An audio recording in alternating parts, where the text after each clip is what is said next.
Plastic surgery করলে সেখান থেকে কোনো ধরনের ক্যান্সার হওয়ার ঝুঁকি থাকে কিনা? ধন্যবাদ সুপ্রিয় দর্শক প্রশ্নটি করার জন্য। সত্যিকার অর্থে প্লাস্টিক সার্জারি করার মাধ্যমে নতুন করে কারো ক্যান্সারের ঝুঁকি বাড়ে না। বলা যায় যে ক্যান্সার হলে প্লাস্টিক সার্জারির মাধ্যমে ক্যান্সারের ঝুঁকি আমরা কমাতে পারি। যেমন আমার যেটা বললাম যে নাকের এখানে একটা ক্যান্সার হলো, খুব কমনলি হয় বেজাল সেল কার্সিনোমা।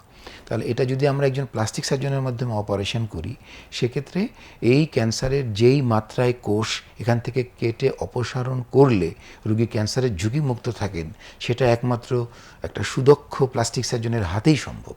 এবং এরপরে আমরা তো এখান থেকে কোষটা কেটে ফেলে দিলাম, শরীরের অন্য জায়গা থেকে কোষকে নিয়ে এসে একটা ফ্ল্যাপ করার মাধ্যমে নাকের যে স্বাভাবিক যে শেপ সেটাকে মেইনটেইন করা একজন প্লাস্টিক সার্জনের গুরুত্বপূর্ণ কাজের একটি অংশ।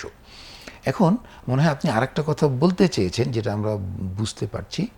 বিশেষ করে সবার যেটা ধারণা যে প্লাস্টিক সার্জারি, বিশেষ করে এস্থেটিক সার্জারির মাধ্যমে আমরা কি করি, মেয়েদের স্তনকে উঁচু করি, যেটাকে ব্রেস্ট অগমেন্টেশন বলা হয়, এবং এইখানে সিলিকন ইমপ্লান্ট ব্যবহার করা হয়।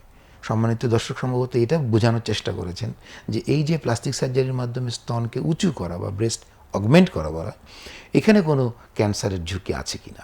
এটা নিয়ে বিভিন্ন দেশে প্রচুর স্টাডি হয়েছে যে সিলিকন ইমপ্লান্ট দেওয়ার কারণে নতুন করে বাড়তি ব্রেস্ট ক্যান্সারের কোনো ঝুঁকি নেই। যার ব্রেস্ট ক্যান্সার হবে উনি সিলিকন ইমপ্লান্ট দিলেও হবে, উনি না দিলেও হবে। ইমপ্লান্টের সাথে সরাসরি ক্যান্সারের কোনো সম্পর্ক অনেক নেই। ধন্যবাদ স্যার বিষয়টি আমাদের সামনে পরিষ্কার করবার জন্য।